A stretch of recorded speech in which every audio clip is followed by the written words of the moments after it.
continuidade ao projeto Memórias, eu tenho a satisfação, a honra de entrevistar o professor Tércio Sampaio Ferraz Júnior, que é professor emérito das duas faculdades de Direito da USP, a nossa aqui em São Paulo e Ribeirão Preto. Desde 1979,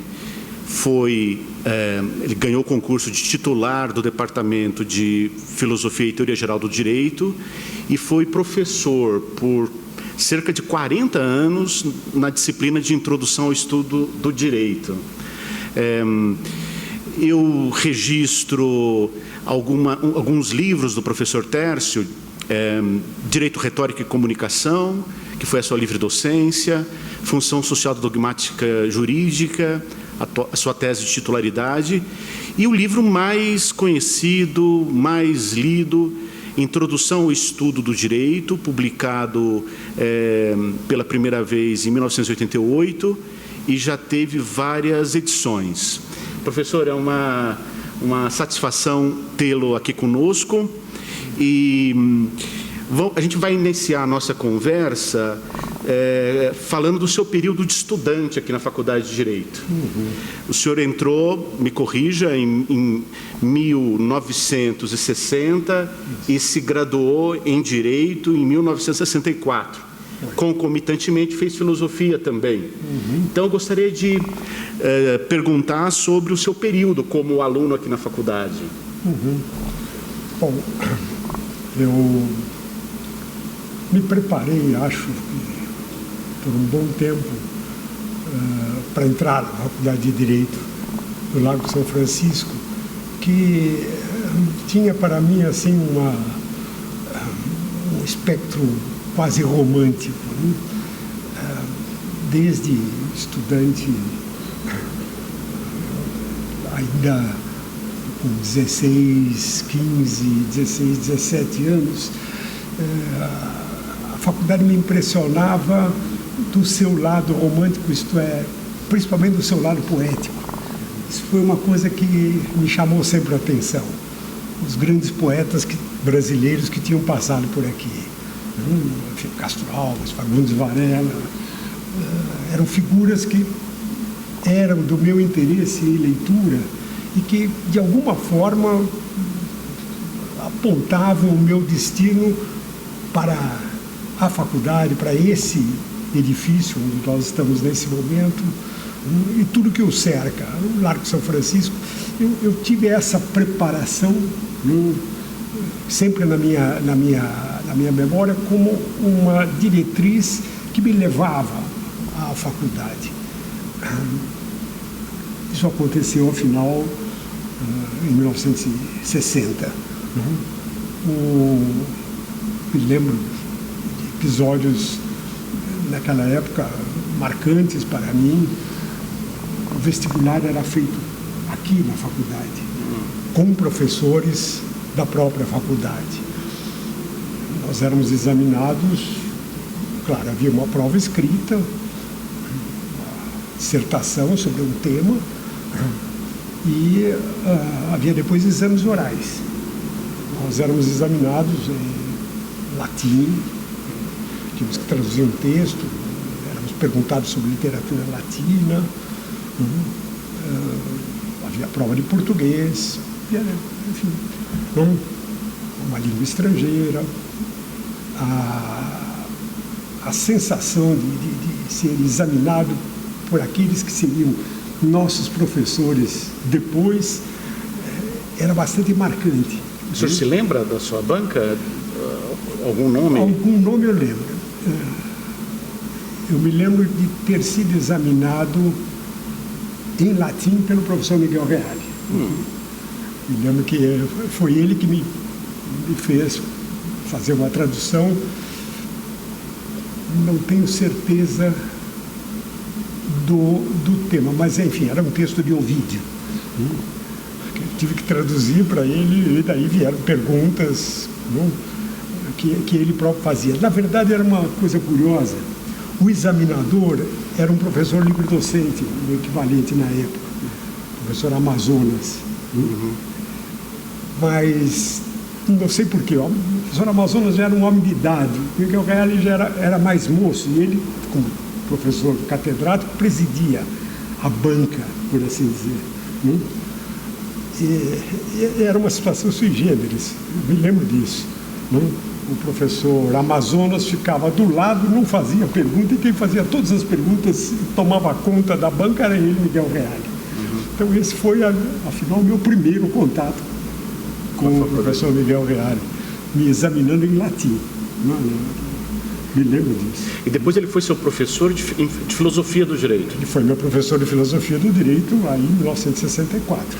E introdução foi o Goffredo, né? Introdução foi o Goffredo da Silva Teles, exatamente. Como era o ensino? Claro, é sempre a memória que o senhor tem, né?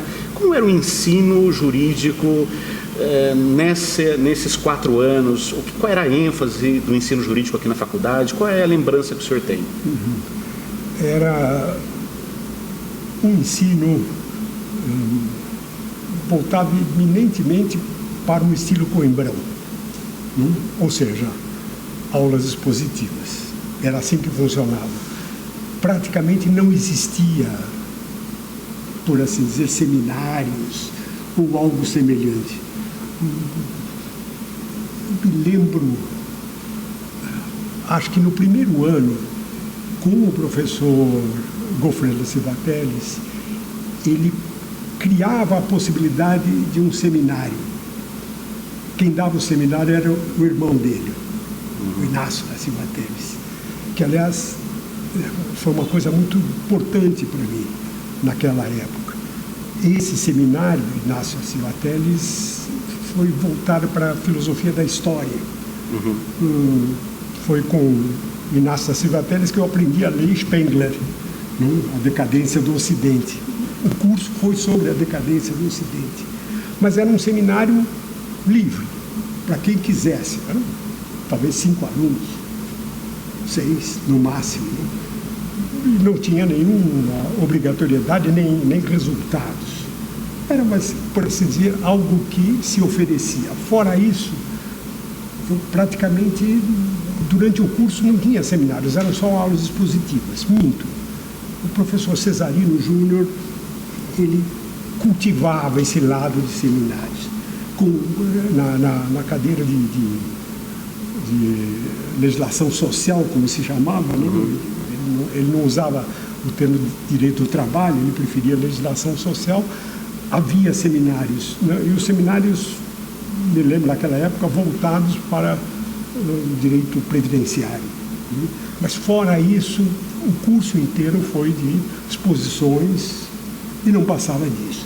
Era assim que funcionava. Então, enfim, o modo do aprendizado era eminentemente nesse chamado antigo estilo Coimbrão, que vinha da Coimbra. Algum professor marcante desse teu período, do período de graduação? Alguém que tenha deixado... Obviamente, no primeiro ano, o Goffredo da Silva Teles era uma figura que marcava todos os alunos que por ele passavam. E marcou a mim, e particularmente a minha turma, de tal maneira que ele acabou sendo escolhido paraninfo da minha turma. Né? Foi muito marcante a presença dele. Na época em que ele próprio passava por problemas até pessoais, foi um momento difícil para ele, o que não o impediu dele ser uma figura importante para todos os alunos e para mim particularmente importante, porque foi por conta das aulas dele, principalmente o curso do primeiro semestre, inteiramente voltado para uma espécie de introdução filosófica ao direito, foi ele o responsável para me despertar esse gosto pela filosofia do direito, que me fez, ao final de 1960, me decidir fazer um segundo curso universitário, o curso de filosofia, na então Faculdade de Filosofia, Ciências e Letras da Universidade de São Paulo. Na Maria Antônia. Fora o Goffredo, já que a sua pergunta, figuras marcantes, né? Eu me lembro que Cesarino Júnior era uma figura marcante. Era uma figura que impressionava os alunos pelo modo apaixonado como ele lecionava o que ele chamava de legislação social. Um homem que tinha certamente lutado muito, inclusive com preconceitos de ordem racial. Cesarino era mulato, isso transparecia um pouco na forma eficiente, mas ao mesmo tempo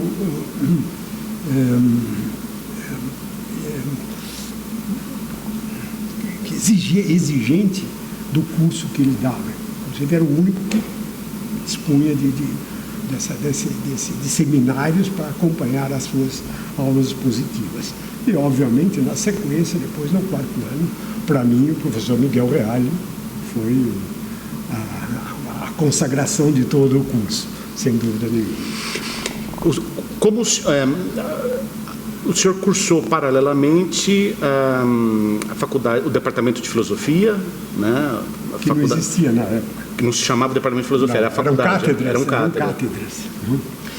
Que era aqui perto, Maria Antônia, né? Sim. E a minha pergunta é o seguinte: havia algum tipo de relação entre a faculdade de filosofia, o curso de filosofia com o curso de direito, ou era realmente separado, cursos separados e até com hostilidade recíproca? Como é que é? Como que era a relação entre as duas faculdades e a tua rotina? Vinha para o curso aqui de Direito e depois ia para Maria Antônia? Teve tempo de fazer estágio ou não? Os dois cursos consumiam todo o seu tempo? Na verdade,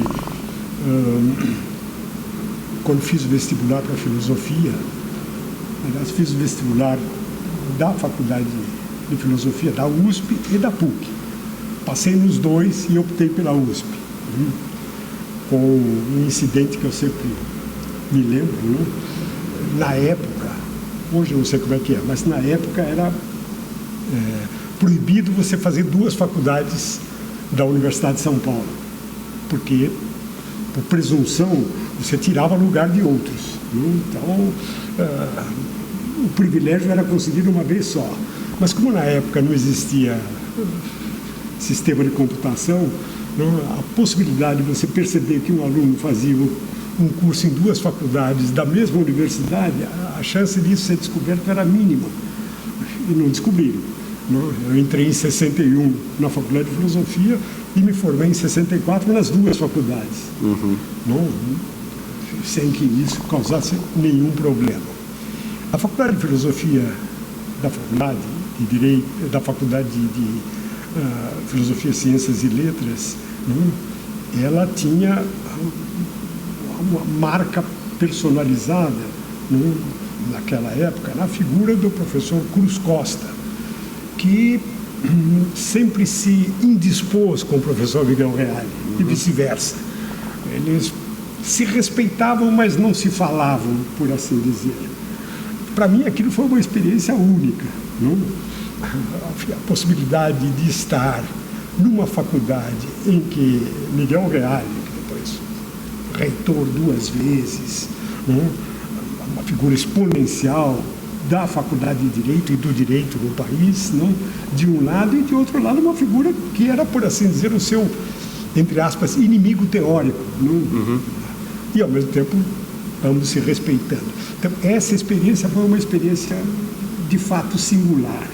Fora que, quando eu fui para a Faculdade de Filosofia,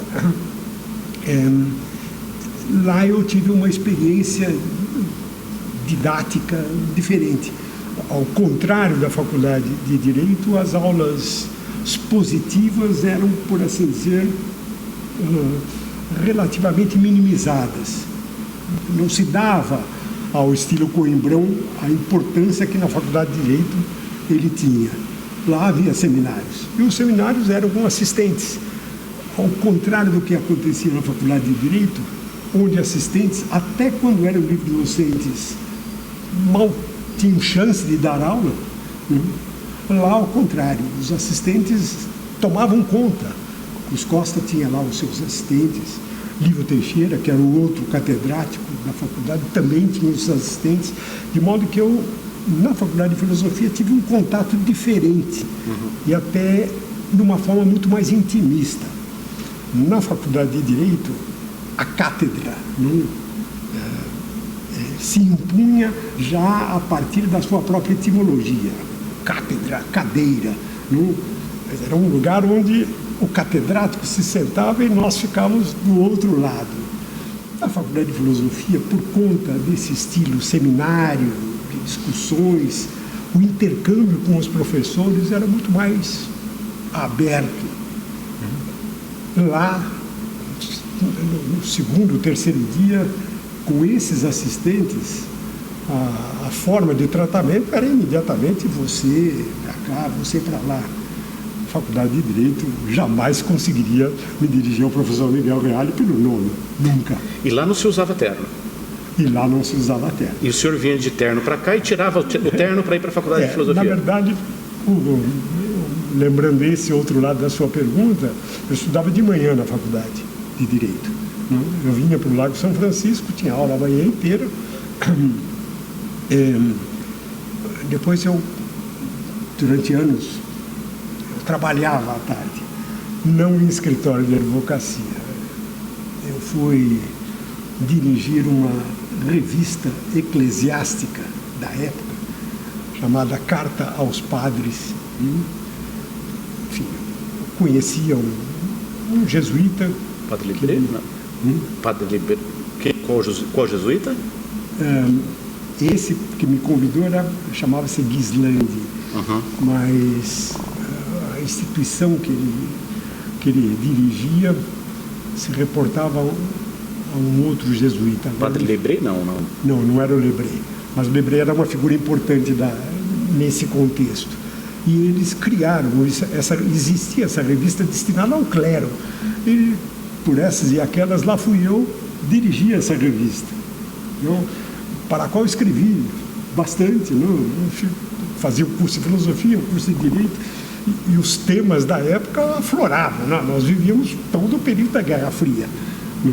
Então a briga era comunismo de um lado, liberalismo de outro, União Soviética, enfim, Ocidente, isso tudo espelhado numa revista destinada ao clero brasileiro.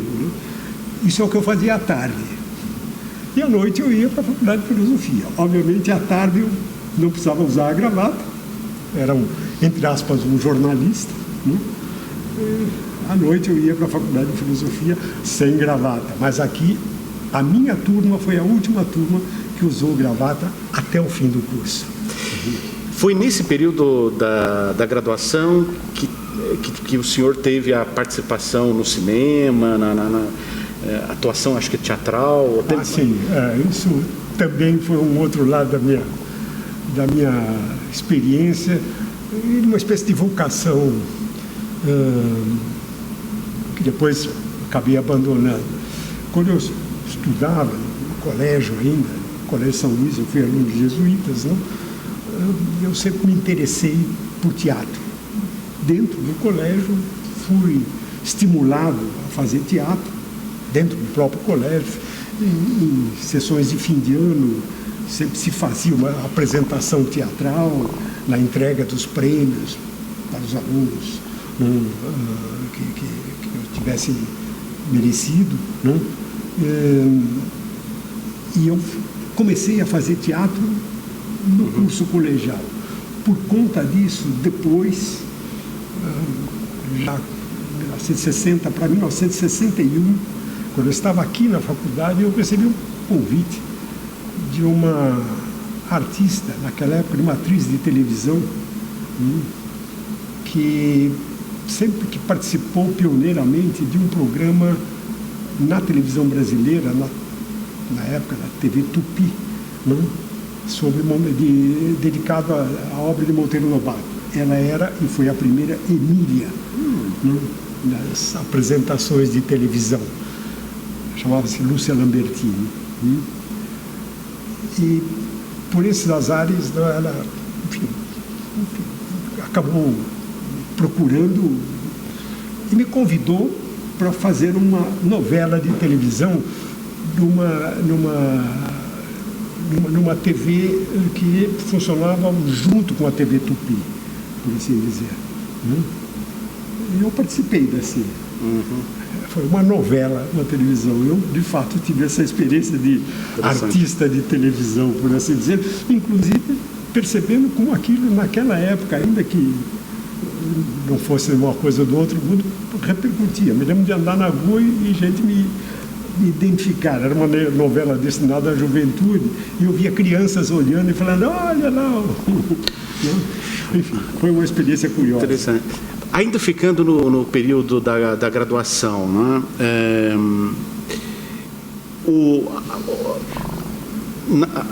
A faculdade, os alunos, as alunas criam laços muito fortes, né? Desde no período da graduação, que muitas vezes vão para o resto da vida, né?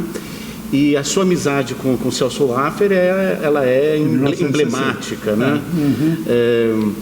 Gostaria de que o senhor relatasse algo desse encontro, dessa colaboração. Eu acho que esse é um lado muito significativo e muito importante da Faculdade de Direito do Largo de São Francisco.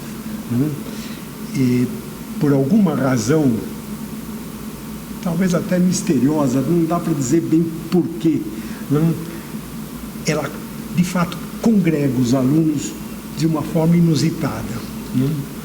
Eu costumo lembrar isso, já lembrei algumas vezes, um advogado que chegou a trabalhar comigo, foi meu assistente no escritório, e que foi aluno da PUC, fez o curso de Direito na PUC.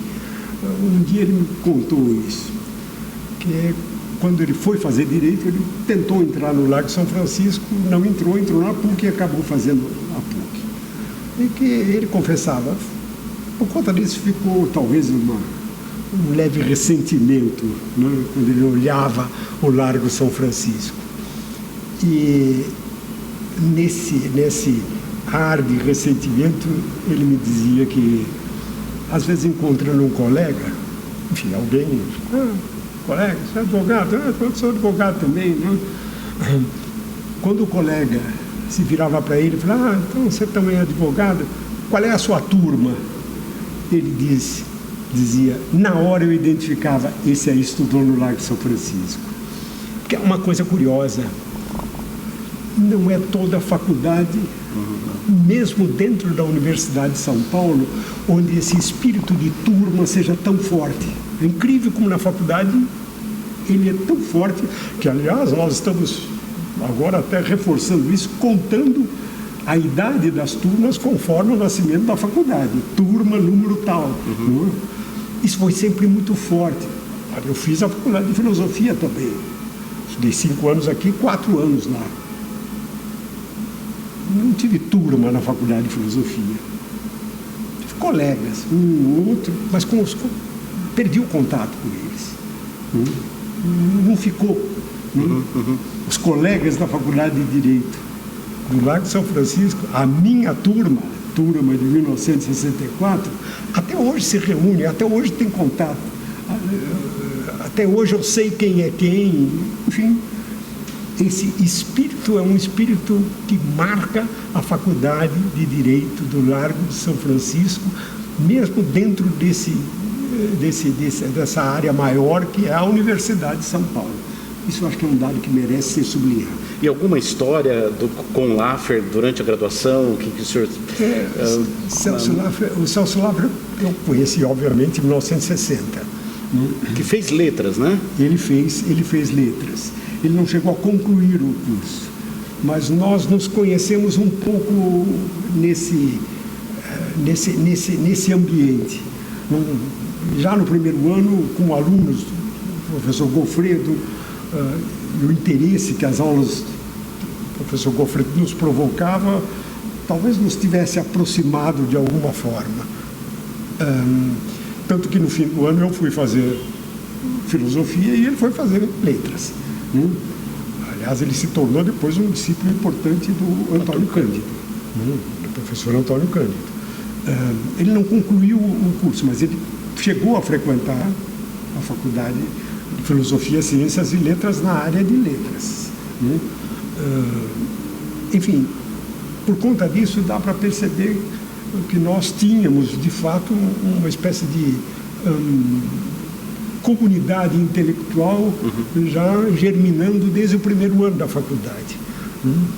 E foi por conta disso que nós nos aproximamos de tal maneira que, por conta desses interesses comuns que começavam com o estudo do direito, mas se expandiam, no meu caso, para a filosofia, no caso dele, para letras, que foi se fortalecendo um relacionamento que dura até hoje.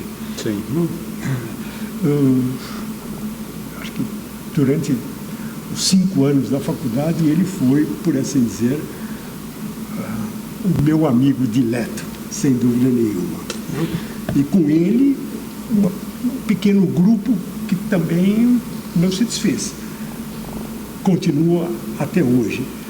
De um lado, o Celso se tornou depois até ministro das Relações Exteriores, e dentre os nossos colegas, desse grupo mais íntimos, 3 foram embaixadores, pelo menos. Quer mencionar? Um é o Sinésio Sampaio Góes, o outro é o Antônio Junqueira de Oliveira, acho que de Oliveira, Junqueira, que já faleceu, e Bom, mas eram colegas da turma. Ainda sobre, para a gente fechar esse período, o Departamento de Filosofia e Teoria Geral do Direito tinha um prêmio, né? O prêmio João Arruda. A faculdade. A faculdade. O departamento não existia ainda. Claro. A faculdade era o prêmio da faculdade, então? Era o prêmio da faculdade. E o senhor ganhou, e o Laffer também, né? Era um prêmio João Arruda, criado em homenagem ao antigo catedrático de Filosofia do Direito, João Arruda, na faculdade. Esse prêmio raras vezes era concedido, porque raras vezes apareciam candidatos querendo disputá-lo. Enfim, Filosofia do Direito não era, digamos assim, das disciplinas mais estudadas e mais procuradas da faculdade. Quem me chamou a atenção para o prêmio foi o Celso Laffer. Você sabe que existe um prêmio chamado João Arruda? Eu falei, vamos concorrer? Eu falei, vamos, os dois. E concorremos. Na verdade, só os dois concorremos naquele ano. Não sei se depois alguém mais concorreu, mas naquele ano só nós dois. E a banca, Miguel Galo, fazia parte dessa banca. Enfim, nunca soubemos exatamente por quê, mas a verdade é que fomos chamados e disseram, olha, resolvemos conceder o prêmio aos dois. Vocês vão dividir o prêmio João Arruda, que era apenas um título, só isso. Vocês não apresentaram nenhum trabalho escrito? Sim, apresentamos. O texto sobre justiça em Aristóteles foi o seu? Eu apresentei a teoria da justiça em Aristóteles, e Celso, se não me falha a memória, apresentou... Gil Vicente? Não, ele apresentou um trabalho sobre Camões. Sobre Camões. E ele foi próximo do Segismundo Spina também. Sim, outro gigante Então, olha que interessante. Então, isso confirma o que eu já tinha lido em algum lugar. Esse texto da teoria aristotélica da justiça, que foi publicado em espanhol e depois em português, o senhor fez sob orientação do Oswaldo Porchat lá na filosofia. Por inspiração do Oswaldo. Por inspiração, que foi um grande estudioso de Aristóteles. Então, de certo modo, o senhor fez uma mediação. Não? O senhor trouxe algo lá da Faculdade de Filosofia aqui para a Faculdade de Direito. Foi. E a sua reflexão sobre justiça, não apenas sobre Aristóteles, continua depois, né, na sua atividade de docência e pesquisa. Ficou um personagem importante na minha formação, sem dúvida, não?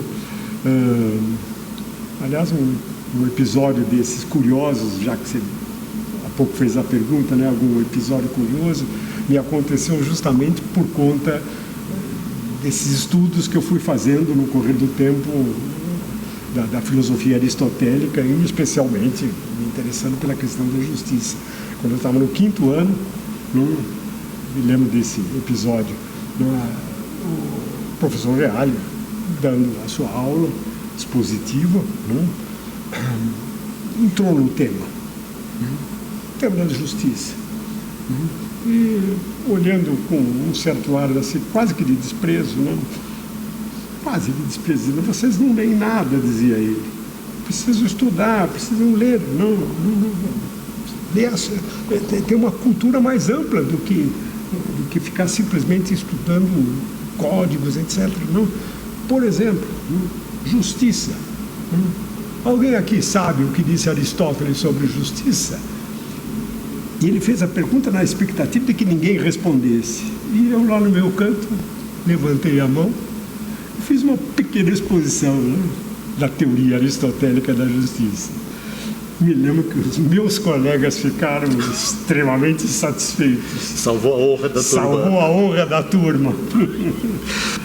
Mas, enfim, de fato, Aristóteles marcou muito a minha experiência com a filosofia e com a filosofia do direito.